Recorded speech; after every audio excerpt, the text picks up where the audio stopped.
Good afternoon, everybody. Phil Riley speaking here. It's a pleasure to be able to introduce Brian Kelly, who's been a long-time friend. We go back many, many years as environmental activists. The description of his presentation, The Kelly Household's Journey Towards Zero Carbon, is all about his going electric and trying to become more environmentally sustainable. The description could be read by everybody, but I'm going to do a little bit of a reverse presentation about Brian. Brian, for 8 years, was the manager of sustainability for the Region of Durham. His focus was on climate mitigation, climate adaptation, and community energy planning in Durham. Over his career spanning 47 years, Brian has also been Director of Environment and Sustainable Development for Ontario Hydro, President of Marbek Resource Consultants, a Director in Energy Mines and Resources Canada, and a founding member of Pollution Probe Toronto. His professional specializations include sustainable development, climate change, sustainable business strategy, energy conservation, and renewable energy. And so with that background, Ian, Brian, I'm going to pass it over to you to learn about how you have assessed financially the success of your venture of going electric. Right. Thank you very much, Phil. Pleasure to be here. While I could talk about my experience in any one of my former careers, I think I want to talk from a very personal level about my and my wife's journey, as I say, towards zero carbon. We're not quite there yet, as you'll see, but I want to do this because it's a fulfillment of a long-term goal of mine. Secondly, I hope it's illustrative and demonstrates to you and others on the call and others who may see this subsequently that this is not only a smart move environmentally, but it's a smart move economically as well. So let's get started here. The Kelly's household towards zero carbon. That's my wife, Ruth, and I, and the young pup in between is named Gracie. I'm going to take you through 4 steps that we have engaged in towards our zero carbon goal. There's one more to come, which I'll outline at the end. But I'm going to start with something that may sound a little paradoxical, a new house retrofit. I'm going to talk about an electric vehicle, photovoltaic system, and heat pump. So our base case on the house and the car is that in 2008, so some 15 years ago, we moved from, we were downsizing. We moved from a somewhat larger house in Whitby, Ontario, where we live, to this house that you see in the picture there with a little bit of snow around it. This was purchased in 2008. It was built the previous year, so we were the first owners and occupiers of this building.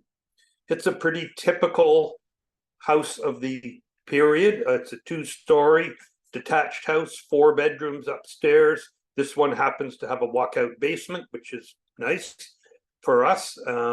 It's 2,460 square feet, so maybe a little bit on the large side, but pretty typical.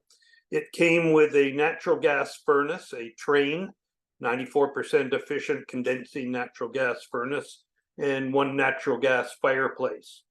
It came with a rental electric water heater that was provided by the builder. I'll address that one in a moment. So it was your typical code-built home. It was built, I assume, and I believe, to the building code of the day back in 2008. In that year, we also bought a new 2008 Toyota Prius, known as a parallel hybrid in the trade. You can see it in the lower right there, silver car. It was about 30% more fuel efficient than a comparable basic internal combustion engine or ICE car of the time. And back in those days, we traveled about 22,000 kilometers annually, a little bit more than probably your average, but we were a single car family at the time. The occupants, myself and my wife, we are now empty nesters. I'm 76, my wife is 75. As indicated by the introduction, we've been lifelong environmentalists, founders of Pollution Probe in 1969, and I would say early adopters of green technology. We can explore that a little bit. So these were the base conditions where we found ourselves with this new house and a new car in 2008 and began our journey towards lower carbon. So we started with this new house retrofit. A little bit ironic, perhaps.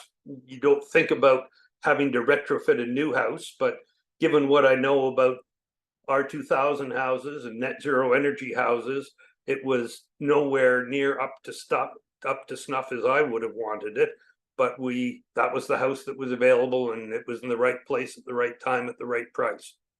So the first thing we did was added attic insulation. The day we moved in, I can remember getting a truck to come and blow cellulose insulation on top of the fiberglass that was in the attic, and we increased the attic insulation from about R32 to R45. And I did come across an old invoice for that recently. It cost us $583 15 years ago.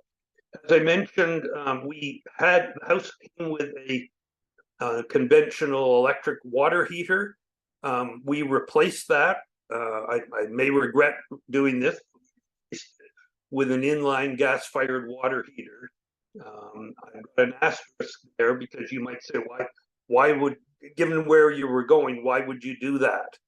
Well, at the time in 2008, the Ontario hydro system was about 30% coal-fired generation. So I had done some calculations when I worked for Ontario Hydro in the 90s that given the amount of coal on the system, that the emissions from a highly efficient gas-fired water heater were probably less than from a conventional electric water heater. So for better or for worse, you'll see we're about to address that issue, but for better or for worse, we put in a gas-fired water heater very shortly after we moved in. We also added a heat recovery ventilator, a high efficiency 15 SEER air conditioner, cost us $3,400 at the time. We also finished the basement. Of course, as a new house, it comes completely unfinished. We added 2x4 stud walls to all of the walls, exterior walls in the basement. And at the time, the basement was insulated by those pathetic little plastic bags that hung from the inside of the wall.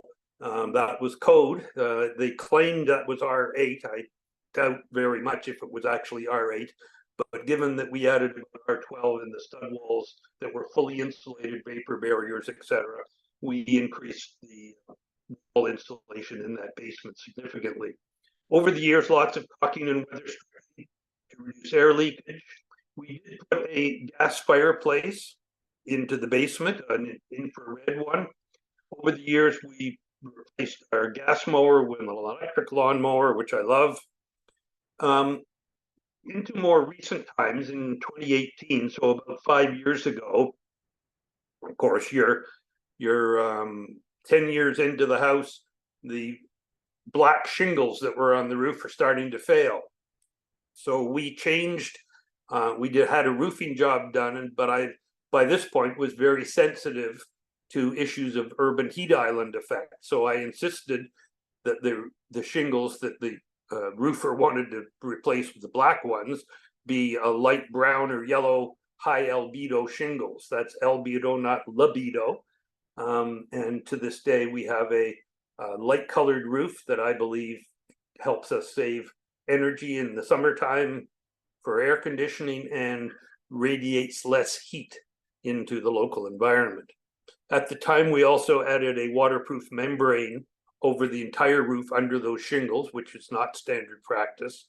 And we added larger eaves troughs. So we were at the same time as retrofitting the house from an energy efficiency point of view, we were trying to upgrade it from a climate resilience or climate adaptation point of view.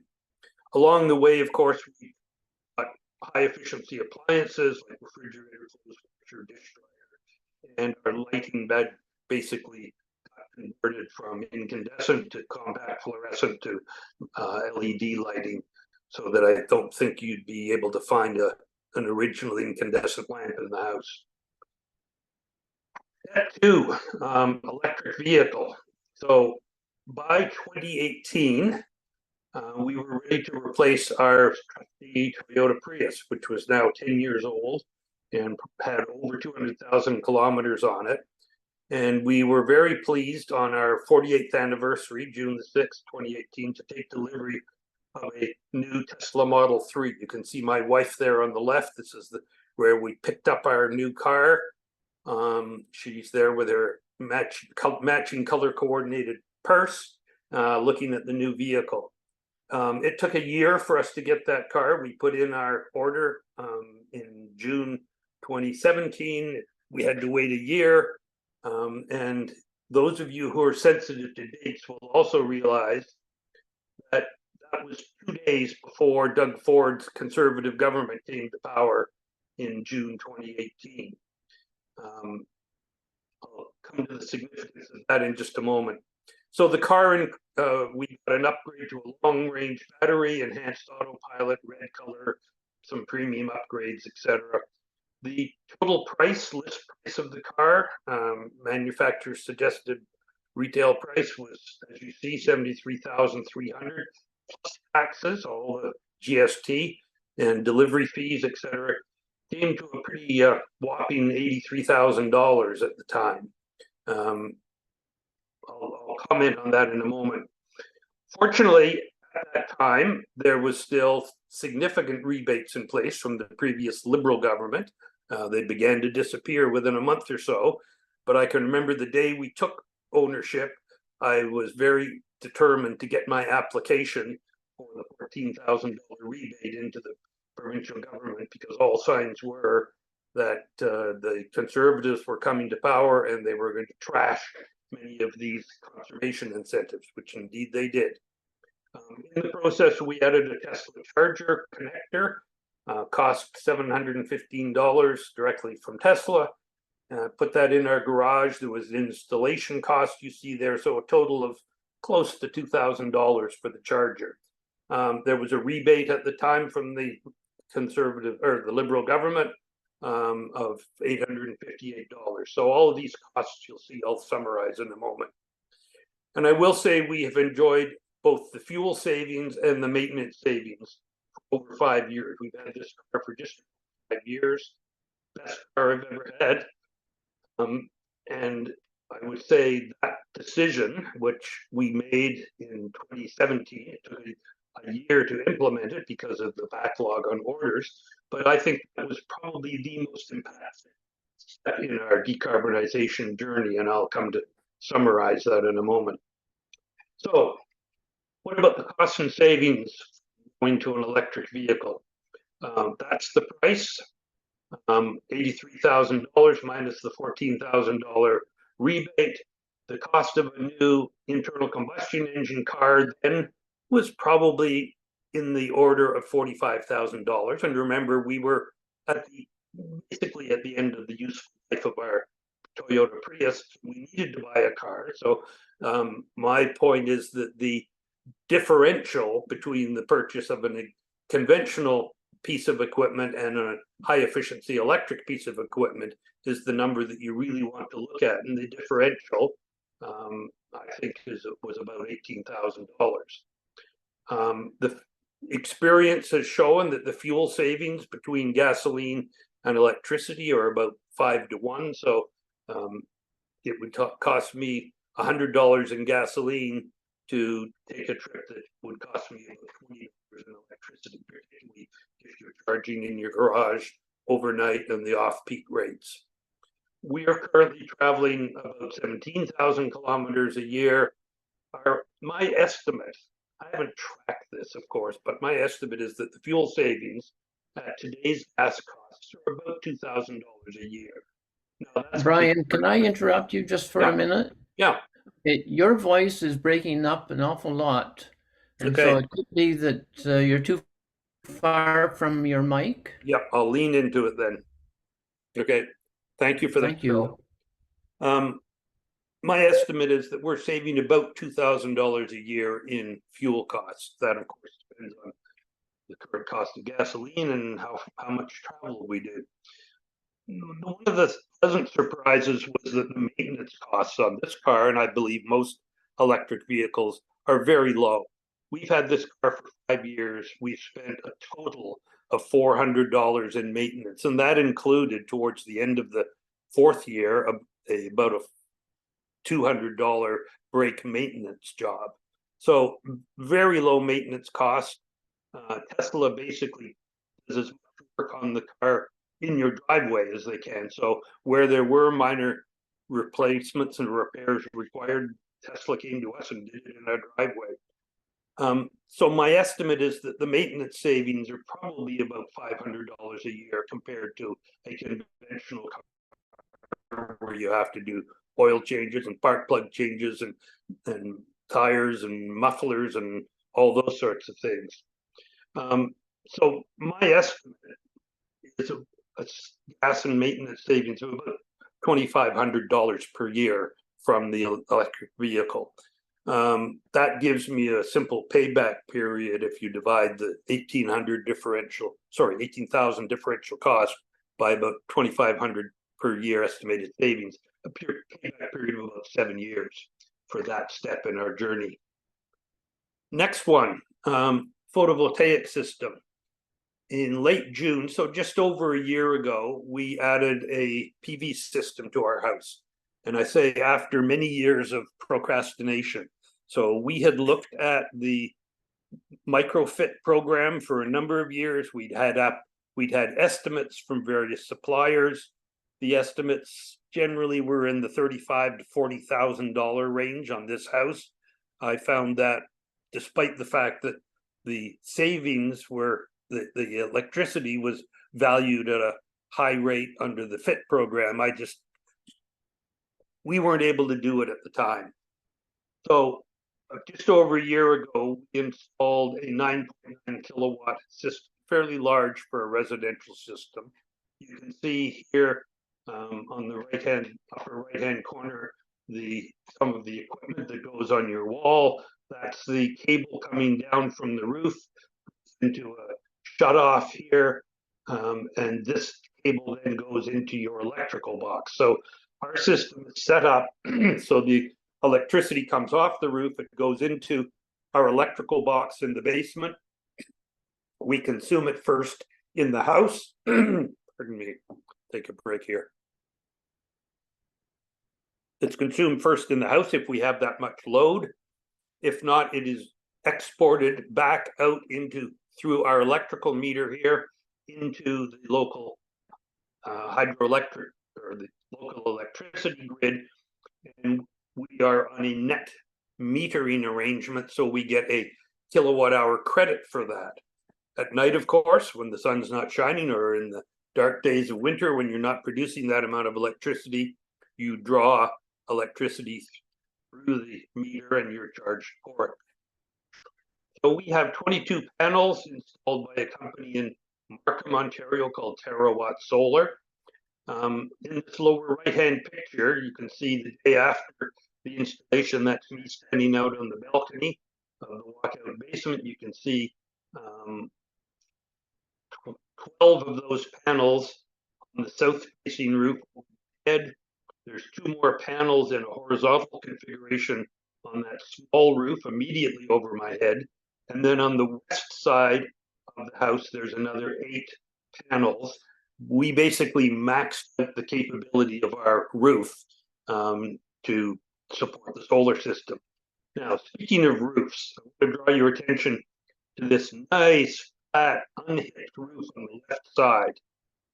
This gives me what I call roof envy. So both this house on the left and on the right next to us have much better roof configurations for solar than ours. So we did the best with what we had. The system was designed to produce 2,708 kilowatt hours per year, which at the time, at my request, was higher than our base annual electricity consumption that I'd measured for the year before. And I did this because I knew we were planning to install the electric heat pump, and I knew our electricity consumption was going to go up. So I asked them to do their maximum on our roof, and they came in with a system designed to produce 10,700.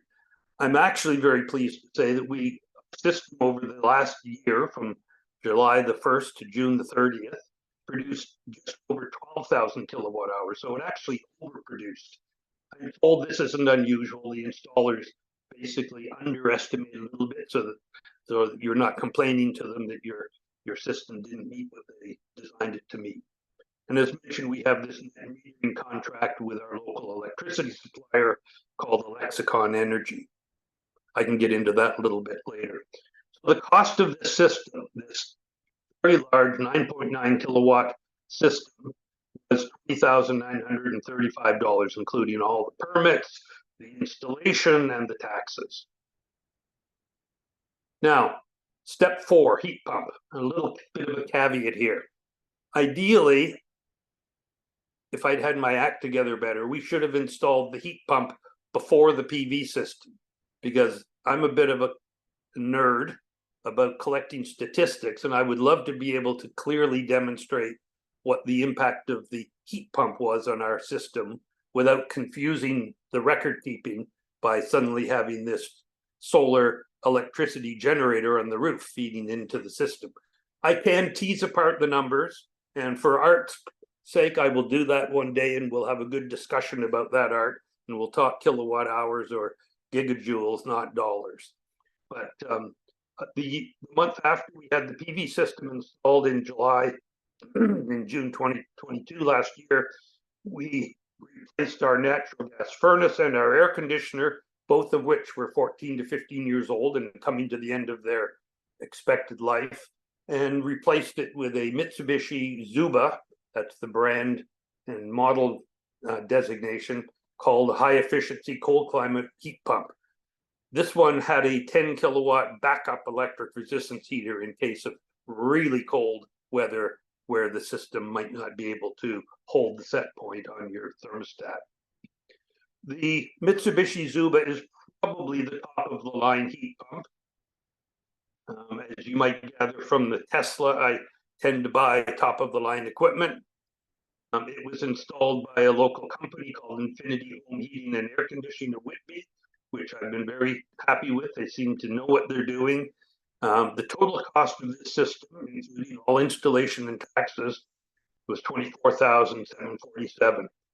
Now, as I did with the electric vehicle, we were coming to the end of the useful life of that equipment. So my best is to replace our furnace with new super high efficiency and high efficiency air conditioner. Probably would have been all installed and accounted for probably about $10,000. So in terms of our incremental cost, and I think we probably can go with a net cost of about $14,700 for our new heat pump system in the house. And I will say, over the last winter and the last summer, I think that the house is more comfortable than previously. As many of you know, natural gas furnaces tend to cycle frequently. The set point on your thermostat calls for heat. The thing blasts on, blows enough heat to satisfy the thermostat, which is usually on the main floor, and then the furnace shuts off. And the warm air in the winter doesn't always reach the second floor or the basement where you may be sitting. So I've found that the house seems more consistent in temperature and more comfortable because the heat pump does run long cycles. Let's deal with the costs for step 3 and 4. This is the combined costs of the heat pump and the PV system. So we, of course, applied federal Greener Homes program and a supplemental program here in Durham called the Durham Greener Homes program. You're required to go through a pre-audit and a post-audit, or an assessment, as the professionals call it, because they don't like to use the A for audit work term. So we paid $706 to Windfall Ecology Center for our home audit. This PV system prices are there. So we put in $46,388. Now, as you'll recall from the previous slide, this one, I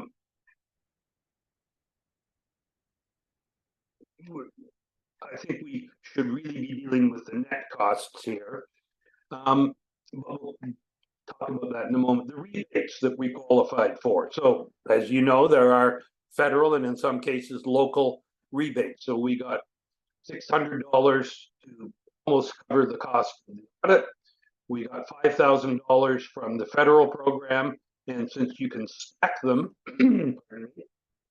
we got $6,481 from the Durham Greener Homes program.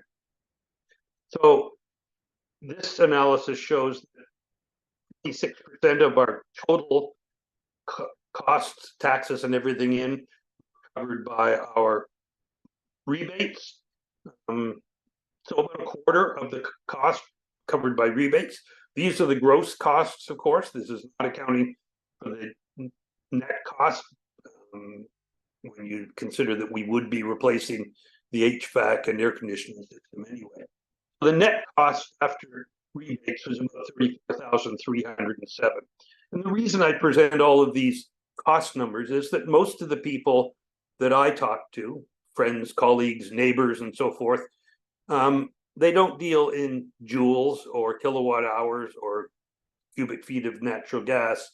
They want to know, is this going to lower my utility bill? And we'll get to that in just a moment.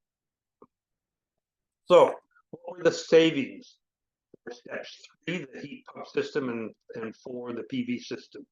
So, I've now been able, after 1 year of operation on this system, to comb through our utility bills and compare our natural gas and electricity costs for the first year of operation to the previous year or base year. In the 12 months before installation, we were paying $1,350 for natural gas. That was for space heating and water heating. We were paying $1,573 for all of our electricity, total $2,923. Our first year of operation showed that our natural gas costs dropped very significantly, as you would expect. Our electricity costs dropped slightly by $35. Keep in mind that that's a product of both increasing our electricity demand for running the heat pump, particularly in the winter, but also decreasing our electricity costs because we have a PV system and this net metering arrangement. So all in all, we've gone from close to $3,000 to close to $2,000. The numbers come out to $892 lower utility bills in the first year of operation than in the previous ones. So our natural gas bills, of course, are down dramatically because we're just using natural gas for water heating and a small amount for fireplace. Note that this $493 of natural gas, a large chunk of that is made up of the monthly customer charge. If you look on your natural gas bill in detail, you'll see that you're paying probably, if you're in the same system I'm on, $22.88 per month plus GST, just for the privilege of being connected to the system and running the gas through your meter. That you'll see in the 5th step, we hope to reduce that cost there significantly. Well, natural gas commodity costs, is also worth noting, have increased dramatically, almost 65% over that last year period. So there's some inflation in these numbers, which we would have to tease out if we were doing a perfect apples to apples comparison. I will say that the net metering contract with Lexicon is complex. It's taken me a little bit of time to understand it. My estimate is that the savings should increase in year two. In year one, when we started with our PV system on July the 1st last year, we of course did not have a significant credit built up from those sunny spring days of April, May, and June to draw upon. And what credit we built up in July, August, and September started to disappear pretty quickly come November, December, January. And we did have some pretty high electricity bills in the middle of the winter. My point is that going into this next heating season, we will have built up a more significant credit because we can keep our credit for a 12-month rolling period. That's some of the detail on that. Now, so those are our savings. I'm pretty happy with the $900 that I'm pretty sure is going to go up. Certainly as we generate more solar power in our 12-month period, and as the cost of natural gas continues to escalate. But there's another major factor which I think is out, and like a bolt of solar lightning, I got struck in the middle of the night last night by the fact that I was ignoring the federal carbon impact on our system. So for those of you who are familiar with it, there's a federal carbon pollution pricing program that exists in most provinces across the country.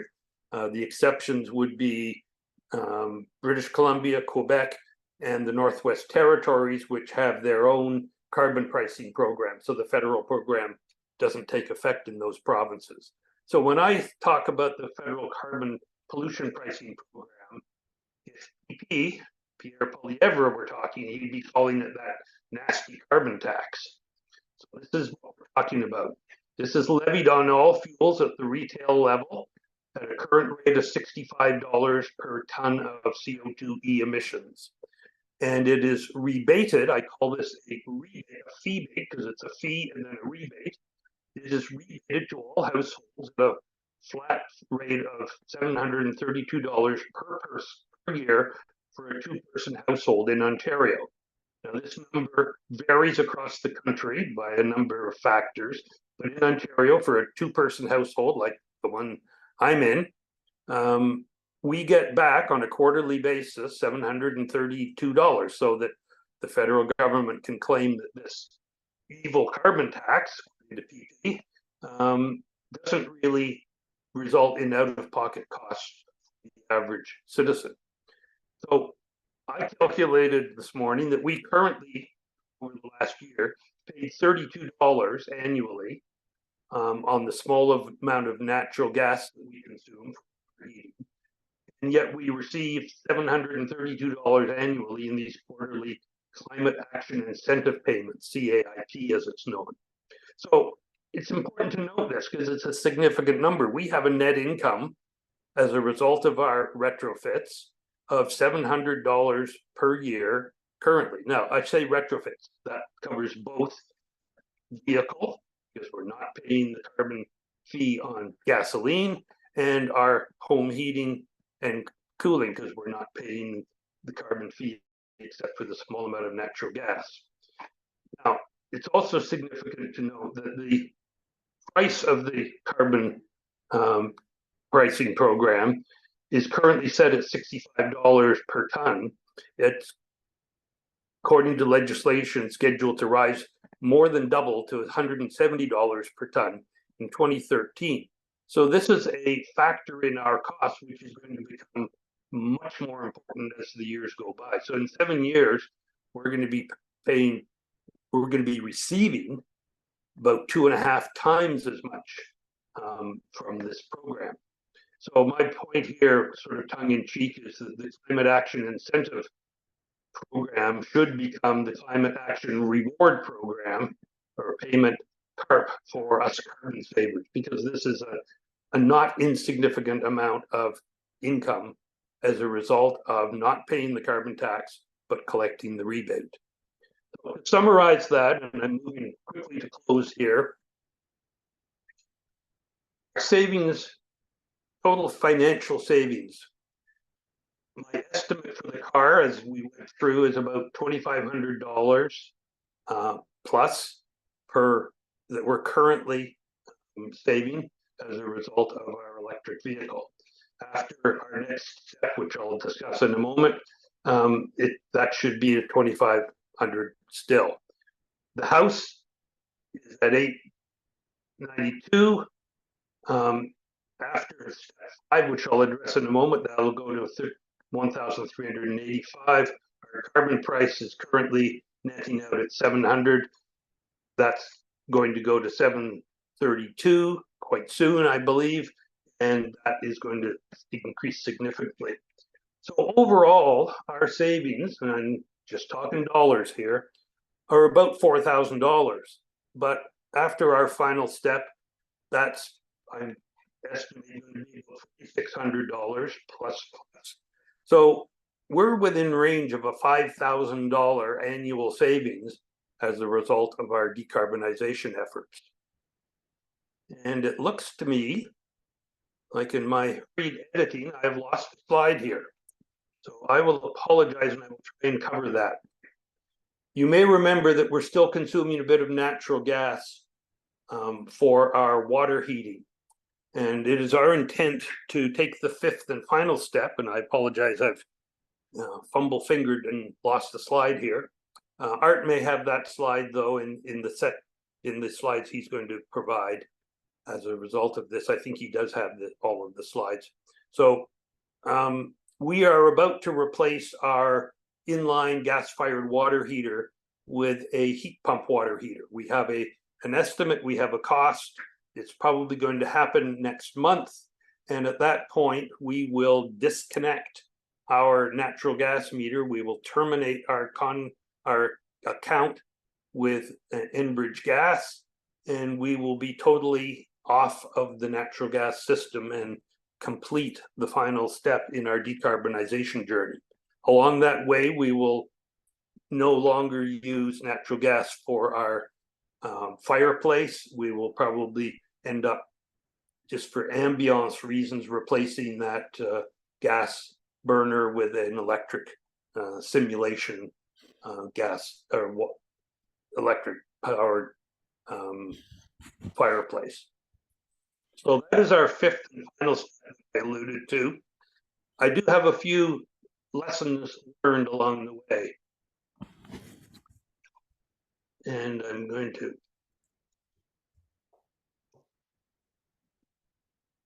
So my advice to others would be include your vehicles in your carbon journey. Probably close to half of your household's carbon emissions are from your vehicle or vehicles.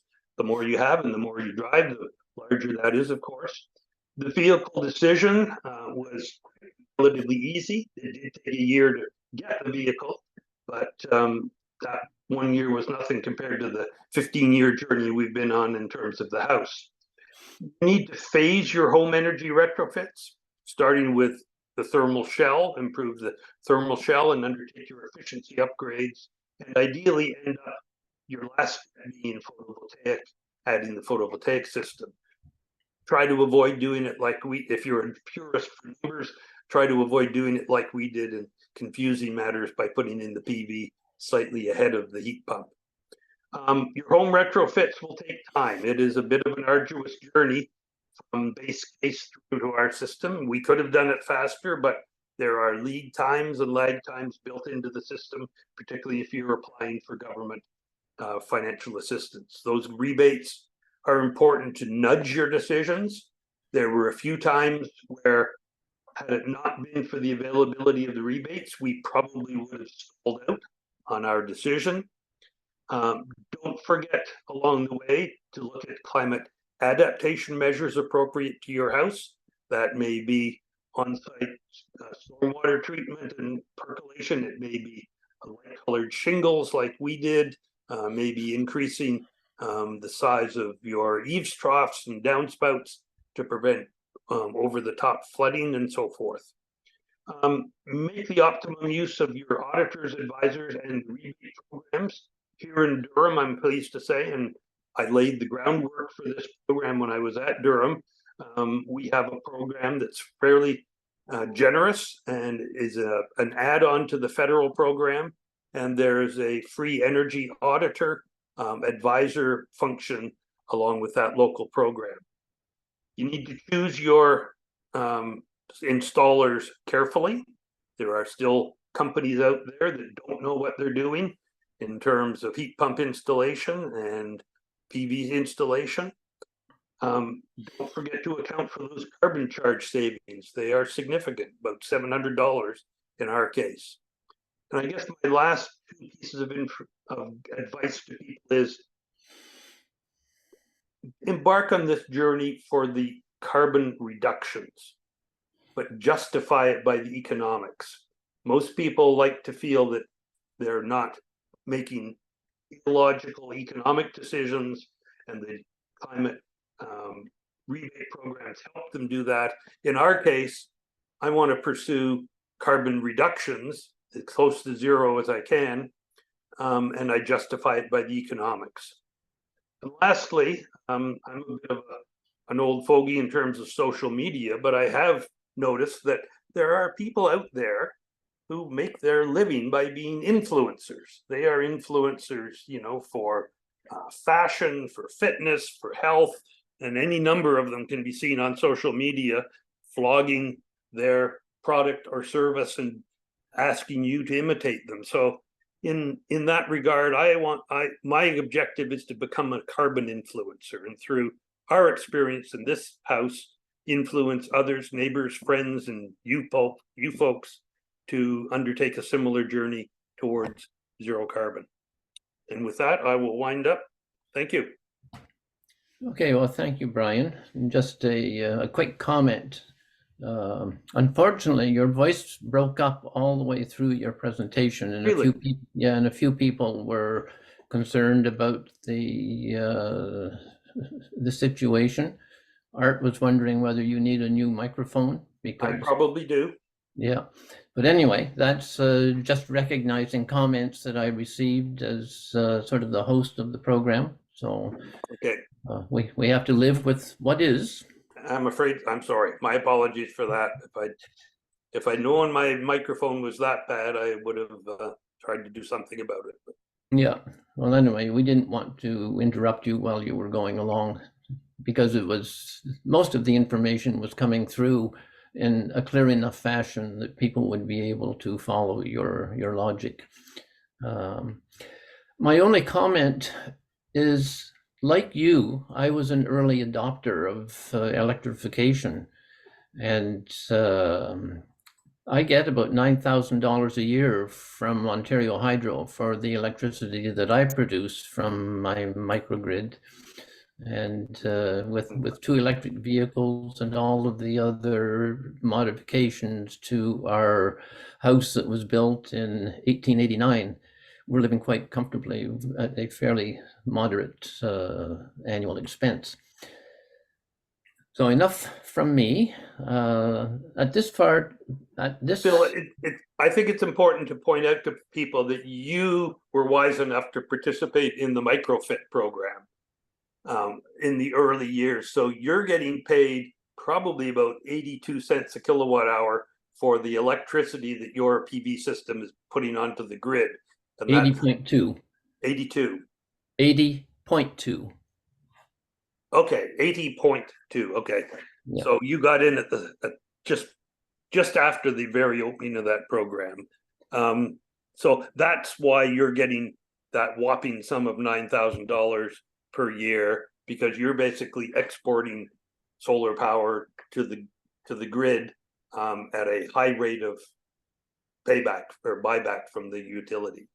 Well, one of the things that I've noticed is that with the increased costs that I had to absorb at the time, and the rebate of, I forget what it was, but the payback period ended up being about 9 years. And when I take a look at the payback period of the solar systems now with lower income, it strikes me that the payback period is still 9 years. You're not spending as much, you're not gaining as much, but There's Okay. still the Yeah. value is there. So in the early years under the Liberal government, so we're going back to about 2011, the original FIT or FIT and microfit programs were designed to produce a payback period in the range of 8 to 9 years. That's because PV systems were very expensive back in those days. They've dropped by at least 50% since then. So that payback, or sorry, that buyback rate started at 82 cents a kilowatt hour and was ratcheted down by the government over the years for people entering the program, basically to maintain that 8 to 9 year payback period. And so PV systems are now less expensive, considerably less expensive. But $3,500? Pardon? About $3,500 for the 42 panels equivalent today, I think. Probably more than that. Did I say 3,500? Yeah, you meant 35,000, right? I did. Yeah. Yeah. So, I mean, we ended up paying about 20,000. If we installed that system back in 2011, it probably would have been closer to 45 or 50,000. Yeah. So anyway, moving on, I have Richard Vanderzag wanting to ask a question, and then Art Hunter and Samrat. Those are the only three questioners that I have on leg right now. So anyway, Richard. Yes, thanks, Bill. Yeah, hi, Brian. It's Richard Vanderjack calling. We were wanting to transition to green this year. I'm very involved in trying to transition one of our major institutions in the city to go green. But getting back to our house, we had first estimates done. Well, we first had an auditor come in. That's $500, and you don't get it back unless you actually do something to prove that you, right? But then one of the first things is, in order to be eligible for any kind of rebate, you have to have your house very, very well insulated. So whether whether you put in solar panels or anything else, the first thing you have to do is insulate your house, which in our case would cost thousands of dollars. Then when we had the estimate on the solar, it was over 30,000, and they said, you know what, this is the solar company, so you would think it'd be in their interest to sell it to us. They said, you know what, to be very honest, you'll never make this money back, in your lifetime. And then I had three or four different heat pump companies come in, and again we got the same thing that came back to us. They said, it's not worth your while unless your furnace is about to die, and we have about another 6 years left on our furnace. So they said, no, you really shouldn't transition to a heat pump yet. So either way, we'd end up spending a lot of money, and I was really keen to transition. I was very keen, but now we're in this quandary of what do we do? So, but it is, I noticed someone else asked the question, well, how many people can afford to do this? But just in our case, I think we could afford it, but would you get your money back? I'm not convinced. I don't know. Okay. I mean, that your description of the advice you got from these contractors, is I think a problem. A lot of contractors just believe that people want to make fully rational, very attractive financial decisions. They have trouble wrapping their heads around the fact that people like you and me want to do it because we believe that's the right thing to do. We want to do it for the environmental or climate benefits, and the finances are important but secondary.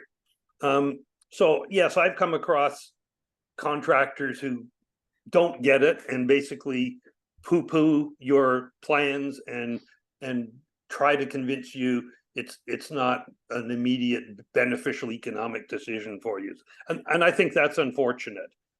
I think along the way that problem can be addressed by well-designed incentive programs. I mean, the Yeah. fact that here in Durham, I was able to stack the fairly attractive Durham program on top of the federal program, that convinced us at a couple of decision points to make the step. And I don't know where you're located, but I think Ottawa. if you're in Ottawa, you have a similar municipal support program that you can stack on top of the federal one. So here in Durham, the federal program gave us 5,000. The Durham program gave us up to 10,000 if we were doing a deep retrofit. I'm hoping to increase the amount of our rebate from the local program by going that final step and putting in the heat pump water heater, and a couple of other little measures. But I to your situation, I'd say I think it is rational that you're kind of forced to do your house retrofit first. Yeah. I mean, if your house is not well insulated, then it makes eminent sense to do the upgrading of the thermal shell first, because that will reduce costs all around going forward. But the audit you had done should have looked at the cost effectiveness of those measures first, and I don't know if it did.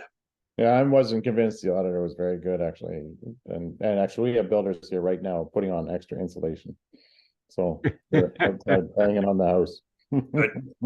So hang in there. Yeah. Okay, so Art, your turn to speak, and Samrat, you're on deck, and then Lynn Oliphant has a comment plus question. All right. I guess I in fact did not do the improved insulation on my 2002 build house until this year, in fact, when I did replace the windows and doors and added extra insulation into the attic using the rebate program that is put on by the city. Yep. And so I just don't buy into the argument that says you have to do this first, because I certainly didn't do it first. It's the last thing that I've done. Okay. I mean, I don't think you have to, Art. If you're going to properly size your heat pump, then there is a logic to doing the heat pump at the end after you've done the thermal shell upgrades, because the risk you run is having a heat pump that's larger after you've done the shell retrofits than you really need. But that may not be a big issue. Yeah, I don't consider that a big issue, because you buy a heat pump by the ton. Yep. And there is no fraction of a ton in there. Yep. That you can get. You know, it's one size or the next, and being oversized is not a major issue in my head, because it means you're just running it less. Yeah. Now, my real question is one which I push quite often, and that is these costs, which, by the way, I do compliment you for keeping track of all that, because I certainly didn't, and I could not make the arguments that you have made. But in the end, once I have completed as far as I've gotten, and which, by the way, I do want to add that every year I try and add a bit more on to either decrease my consumption or increase my generation. Mm-hmm. But what it means is I'm now not buying gasoline. I'm not buying natural gas. Yep. I am not buying electricity, and I am selling power through microfit as well, but I'm only down to 29.8 cents. I was one of the last microfit people who got approved. And but that means that and I call it an embarrassment of riches, where that's like a dividend coming in to my bank account because I'm not buying gasoline, and the money is not going out of my account. So I consider that a tax-free dividend. Yep. That is coming in, and hence the capital money that was put in is really an investment. It is not a cost. Yep. And I also make the argument that says, particularly as time goes on, that those who have made these investments, the value of the house will go up, and it will be worth more to subsequent buyers. Yep. Which is another gain, which is certainly not in your analysis, nor is it anything I care to speculate about, but it is likely very real. So, and I go back to Richard's comments and saying, it's not worth his while because he won't see his money back. Well, he's going to sell the house, or his estate is going to see the house. Yep. Or sell the house, and so there will be something that is going to increase that value. And I also make the argument that says there is no rule that I'm aware of, or no tax law that says you cannot die when you are in debt. So having a little bit of debt is not something to be avoided. Anyway, your comments on that, Brian? Yeah, I generally agree with you. I'm not big on payback period analysis, and I didn't do very much of that in the presentation. I think I did on the vehicle, but I agree. Most people are kind of obsessed with this. Well, people I talk to are kind of obsessed with this notion of, oh yeah, that I can see why you wanted to do it for the environment, but is it really a good investment? How long does it take you to make your money back? What's the payback period? And I'm not big on that sort of, I think, overly simplistic analysis. I've tried to demonstrate that it is a significant cost. There are programs to help you with that cost, and the savings, when you look at all of them and you go the full distance, are quite significant and justify, I think, what we as environmentalists think should be done. So I would agree with you. I've not looked at increased value of the house at the end of period when it's sold.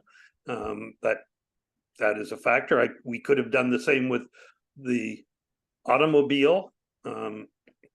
Teslas have very high residual values. Some Teslas sold on the secondhand market for more than they sold on the first-hand market, but I didn't include that in the analysis either. So I tend to agree with you. People can be overly obsessed with cost effectiveness or payback period analysis, and I think that detracts from the overall proposition that we're making here. I hope I've demonstrated that by going as far as you can and reducing your carbon emissions, you've made a significant contribution to protecting the climate and the environment, and you haven't done so at significant personal cost to yourself. Okay, thank you.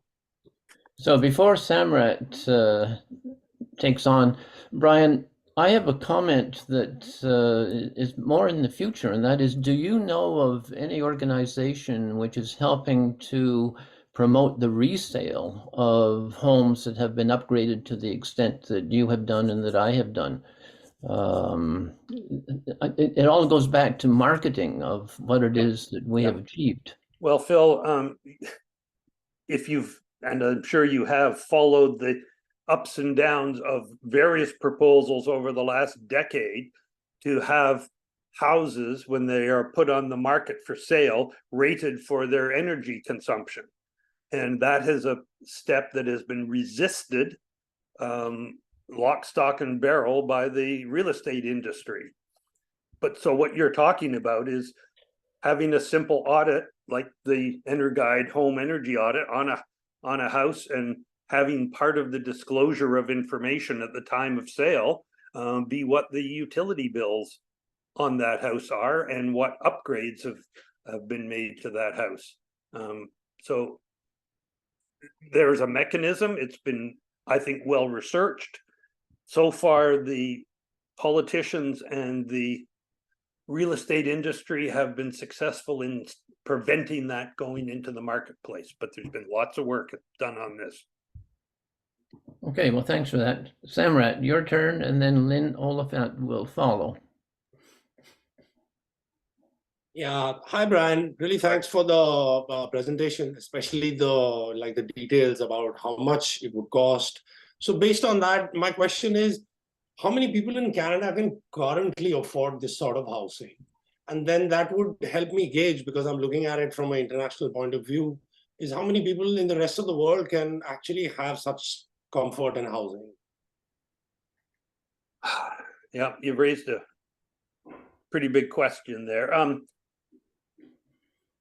I think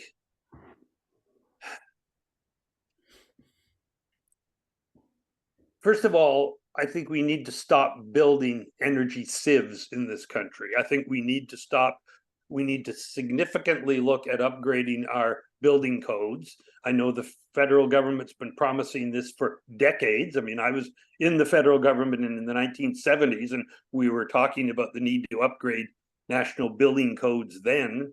There was some progress made on that, but we have to stop building energy sieves. If I can put it that way. You know, the current focus on building new houses and building affordable houses is largely ignoring the fact that if you build an inefficient house at a low price and provide it to somebody to live in, they're going to be bearing the high utility costs for the rest of their time in that house, and it can start to make it significantly unaffordable in terms of housing. So that would be my first step. We need to very significantly increase the energy efficiency and renewable energy content of our new housing. Secondly, I believe there are some significant federal, some cases provincial and local programs to help people with what appears to be a significant upfront capital cost here. I've demonstrated our use of them. I've demonstrated the savings that we are seeing and addressed one area of hidden savings, which is the federal carbon pollution pricing program. Around the world, I see progress in a number of countries. Britain is talking about requiring heat pumps to be installed in all new and existing housing. A number of the other European countries, heat pumps are a very important step, spurred on by reductions in fossil fuels available from Russia, of course, and the current conflict over the Ukraine. So there are significant programs in the States. The Inflation Reduction Act in the States is providing a further significant funding for this. So I guess I would argue that as there are programs in Canada, there are programs in other countries to help people address this issue. And frankly, we got no choice. I mean, if we have to go to net zero means net zero. It means by 2050, every house, every vehicle, every industry needs to be net zero carbon emissions, or we're going to fry. So that's the challenge. And to say, oh, we can't afford to prevent climate catastrophe, that's the height of bad economics to me. Okay, thanks so much. Sorry, I got a little preachy there, but I feel strongly about these things. No, it's an important thing for people to know about future housing. So depending on their buying capacity, or it's going to be forced upon us. Let's say I live in Spain, so we don't have heat pumps here, but it's going to maybe become like a part of the, how do you say, the norm. But yeah, thank you for clarifying it. Yeah, I mean, it's interesting. Just recently, there have been some figures come out in Canada that there are more heat pumps being installed in Canada than new natural gas furnaces. So Right. we're making some progress. Okay, thank you. Yeah. Thank you, Samrat. So Lynn Oliphant, you're up next, and Jeff Passmore, you will follow, and then Claude Butner after Jeff Passmore. Go ahead, Lynn. Well, thanks very much for your talk, Brian, and I applaud your efforts at reducing your footprint and et cetera. My wife and I have been doing a similar thing for the last quarter century, and have perhaps carried it quite a bit further than what you've indicated on your house. And I won't go into those details, but when I compute my footprint, it suggests that I've got to decrease my footprint by a further 50% just to make it compatible with the biocapacity of the planet. And it would suggest, I'm guessing, that you would have to reduce your current footprint by a further 75% to do the same. And I wondered if you could indicate what you might do if you were in that situation where you had to further reduce your footprint by that amount. Okay, I guess first of all, let's acknowledge that what I've addressed here is our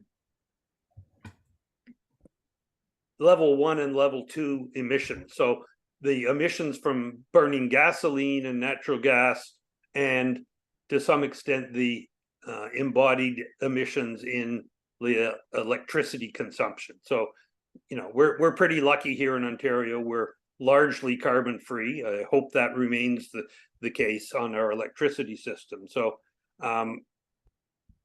if we take our fifth and final step, my position is that we have reached net zero carbon emissions for our transportation and our home.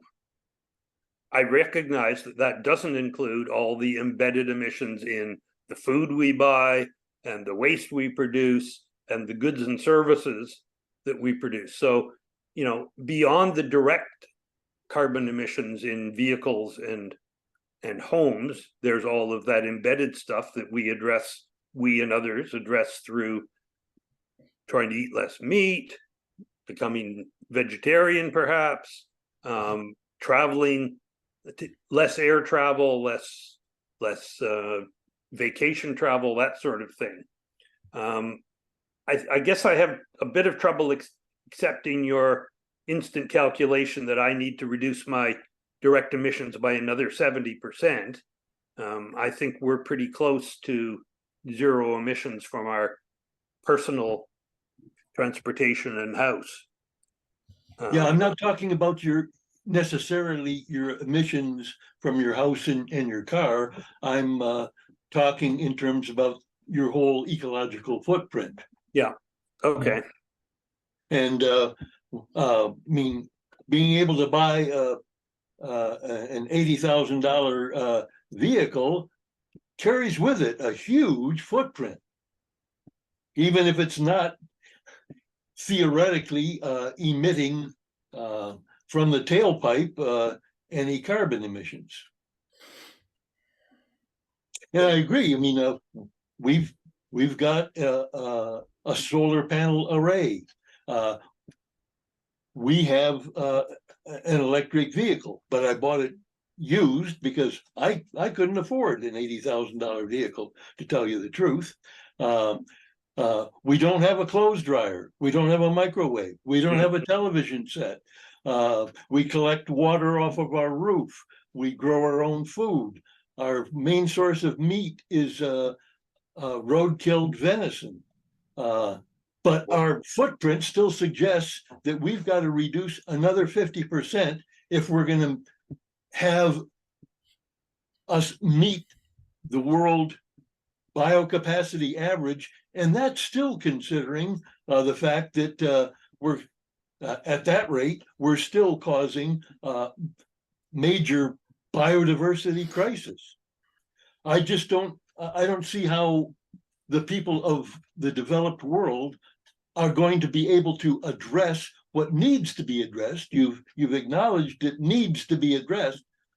I'm at a loss as to how that's going to happen.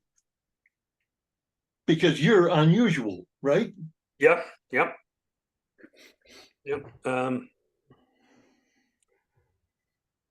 I guess I don't have a direct answer. All I can say is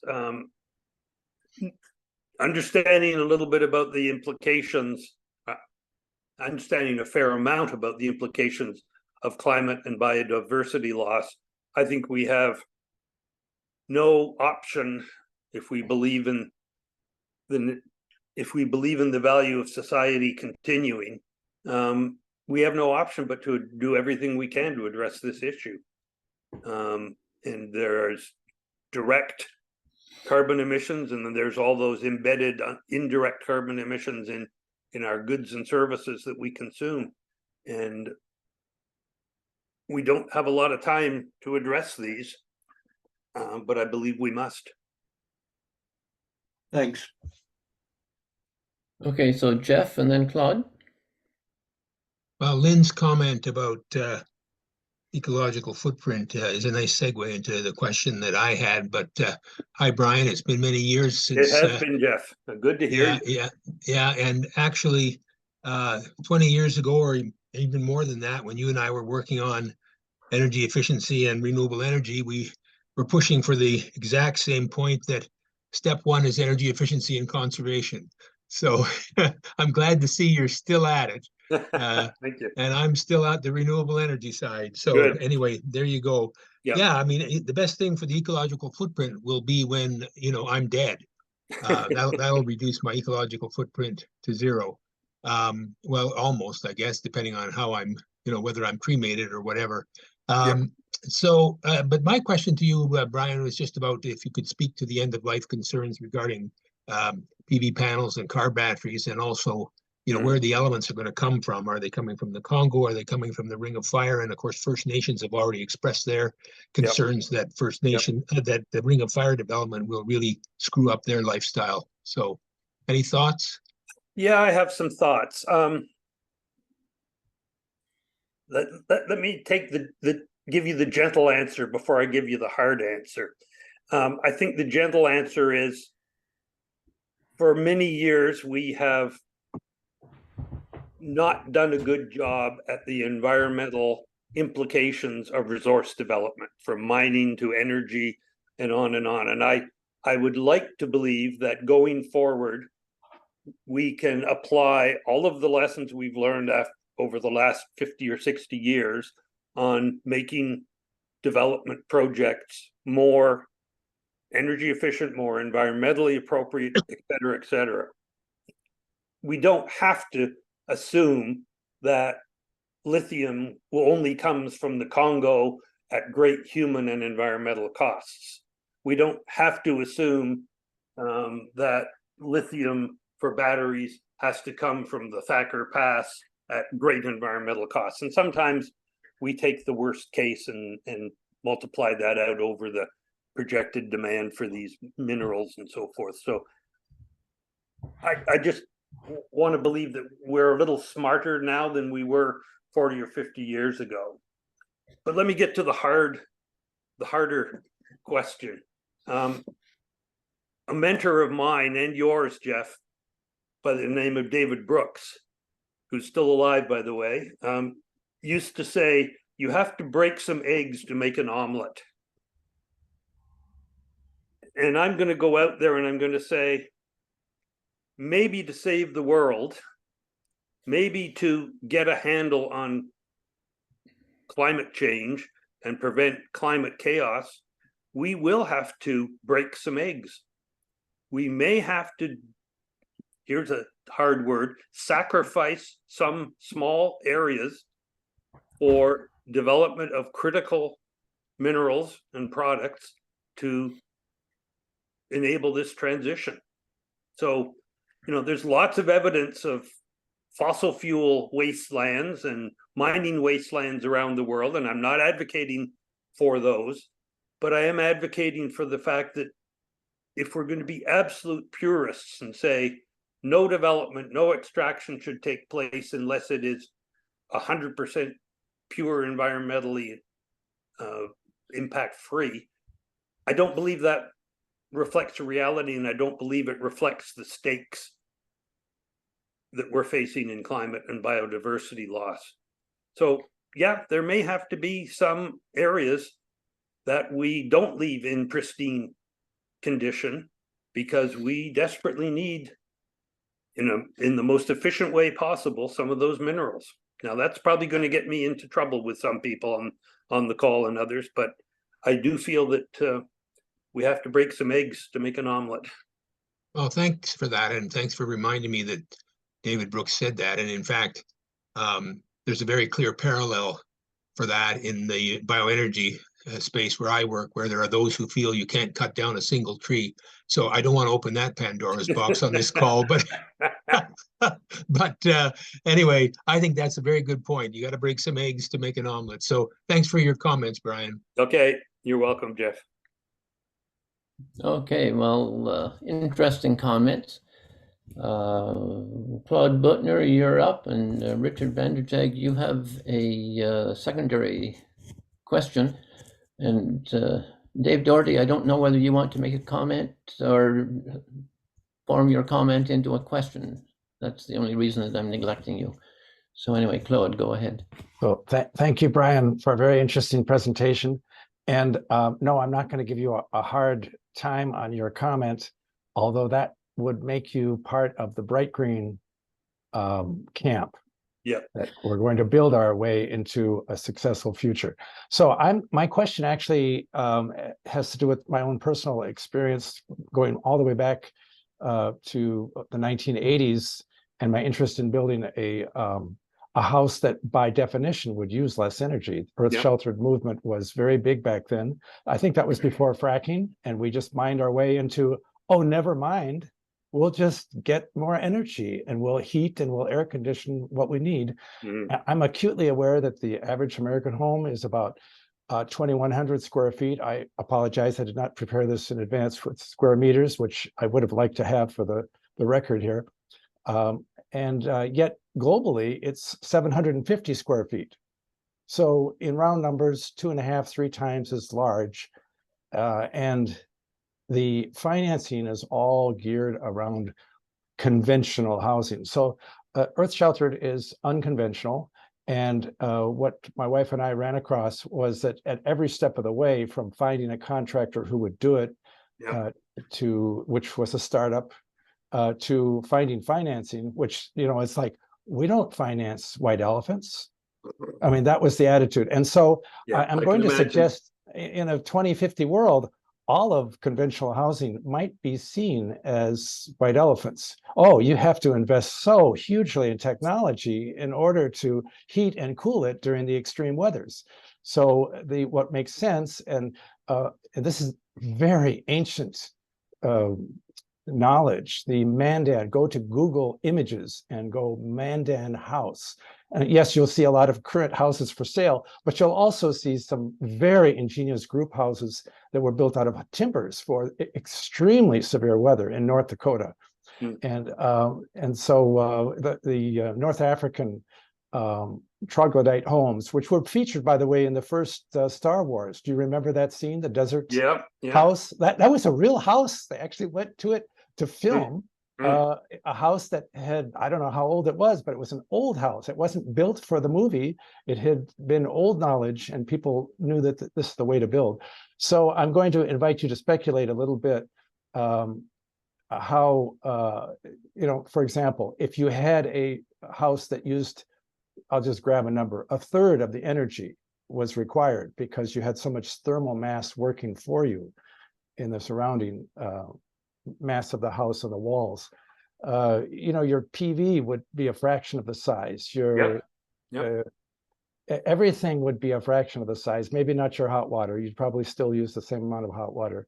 But and I don't think these are technical issues that prevent this. This is a sociological, to kind of bring in the spirit of Bill Reese. I didn't check to see if he's on this call here, but you know, the idea that we have to create a situation where we can use less energy. That is the way to build a sustainable future. And otherwise, 2050 net zero, nobody, by the way, who has power on Earth is planning for that. All of the speeches suggest that the fracking will continue in Canada and the US will be a great beneficiary of that energy. That's the reality that we're dealing with. And therefore, we actually, recently, within 3 weeks, Bill said at about 2.7, that's what we're headed for. And now we run the risk of hothouse Earth. Hothouse Earth is complete runaway. That's where, absolutely. So even if there are survivors in northern Canada or in what's left of Antarctica that were supported by previous investments, the oceans will burn away. I mean, it'll be truly a dead planet. And yet Bill Reese is hinting at that. So it's not a fanatic. Don't listen to anything I say about it. Listen to what Bill Reese is saying in his warnings. And this is the direction that we're headed. This is the path that we're on. So with that as a question, have you ever thought about an earth sheltered home? Are you, your next one is going to be earth sheltered? I invite you to speculate because you do know a lot about these issues. Yeah. Now we have to scale down the energy use. How's that done? Yeah, I agree with you 100% that we need to reduce our overall energy demands. I mean, I was the second person in the Federal Office of Energy Conservation, so I was raised on this. And, you know, for a number of years, we proposed various programs to reduce energy consumption. Many of those, some of those were put in place, many still remain to be fully implemented. And there's lots of technologies and techniques that we haven't fully exploited. So earth sheltered homes and passive solar homes and all of that sort of stuff. Absolutely. At 76 years of age, I don't think I'm looking at a next house. I'll be lucky to spend another decade in this house.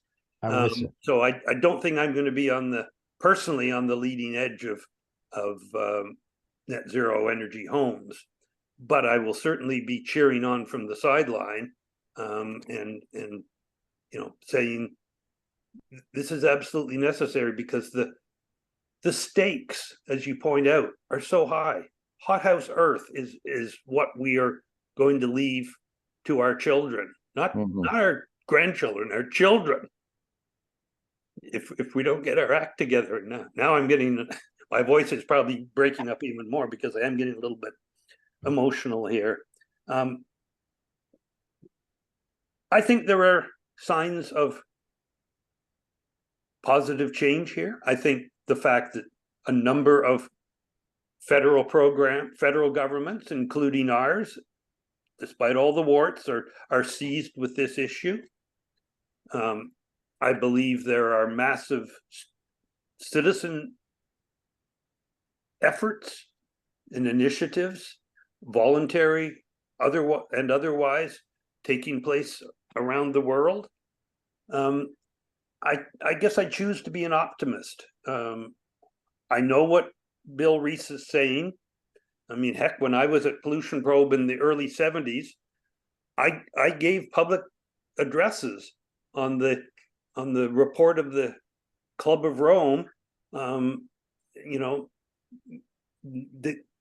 Danella Meadows and that crew about limits to growth.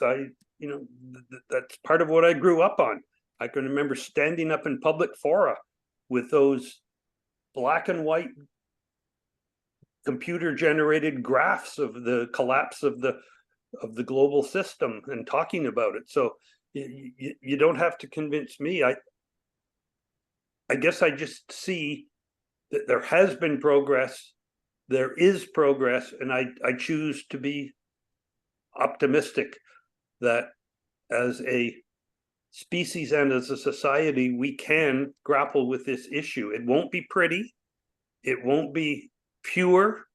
It won't be everything that we need.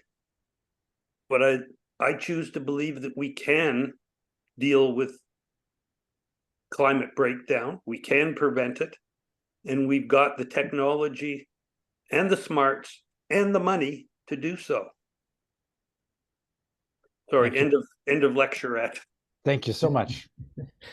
Okay, Richard, you have your turn coming up, and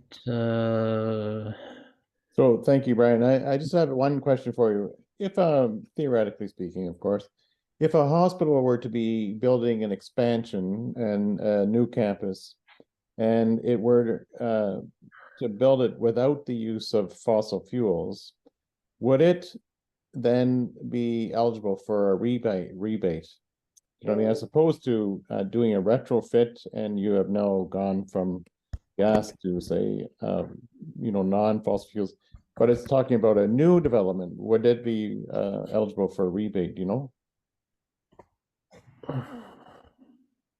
I believe there are federal programs, maybe some provincial programs that will support the construction of highly energy efficient and renewable energy fueled commercial institutional buildings.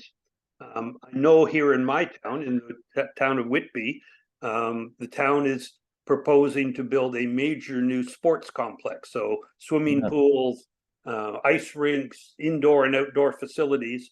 And here in this town, and I've been involved in this, we are proposing to build the first net zero community facility in Canada.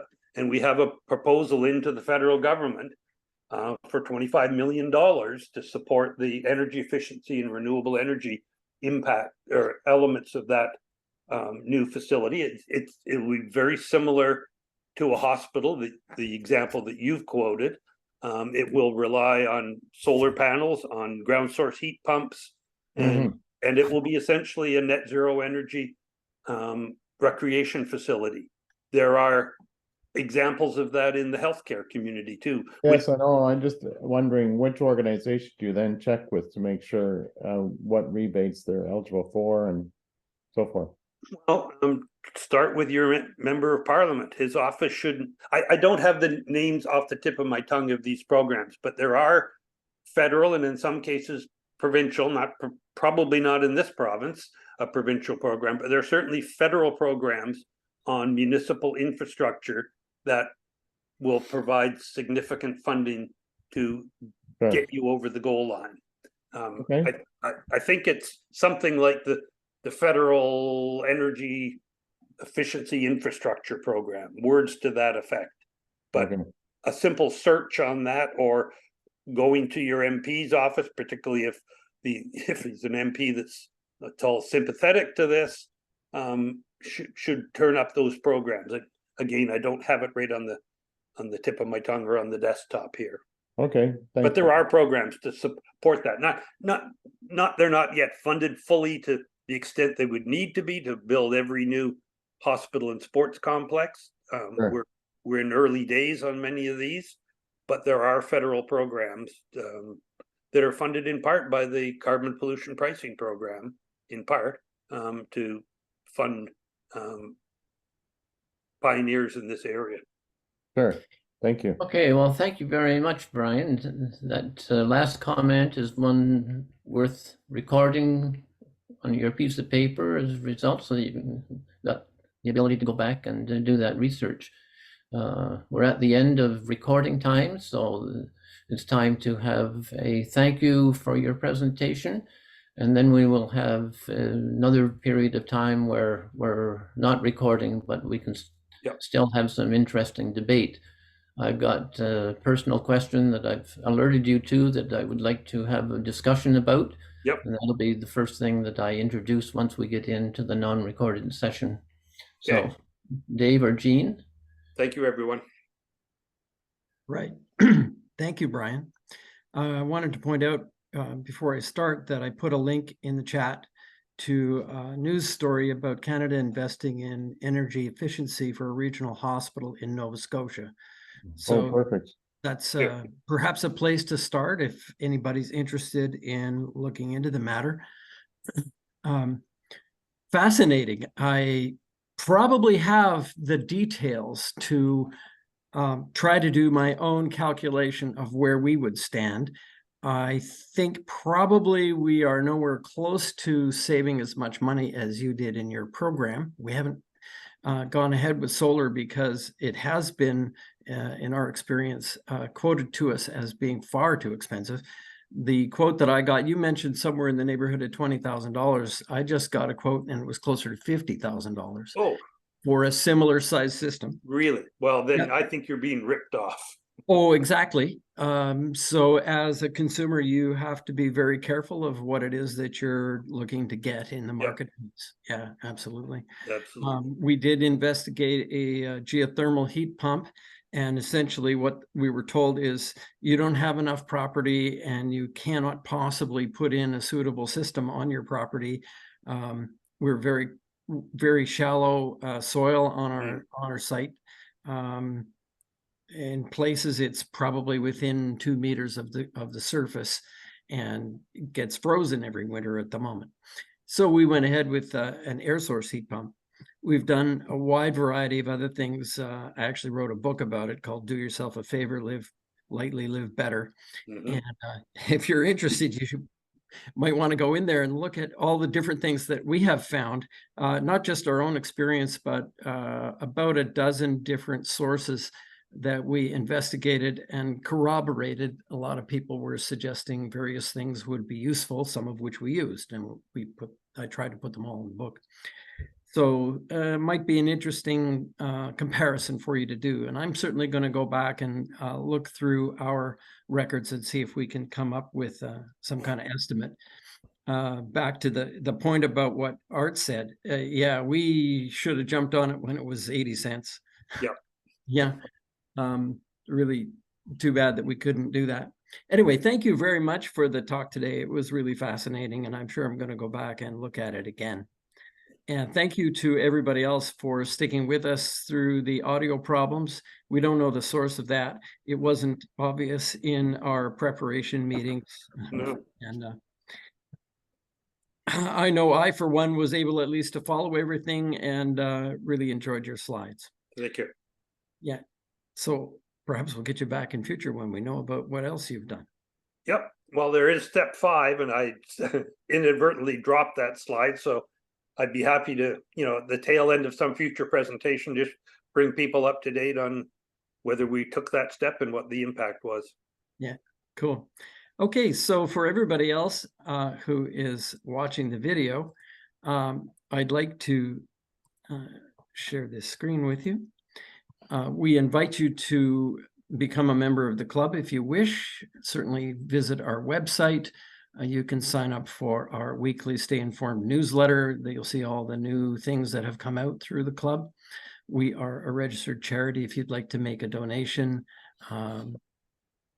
We're also interested in knowing your ideas for who might be able to talk to our Zoom session, Zoom presentation series. So you can get in touch with us through the website or through the way you got the invitation to this. Thank you very much, everybody, and we'll see you again next week.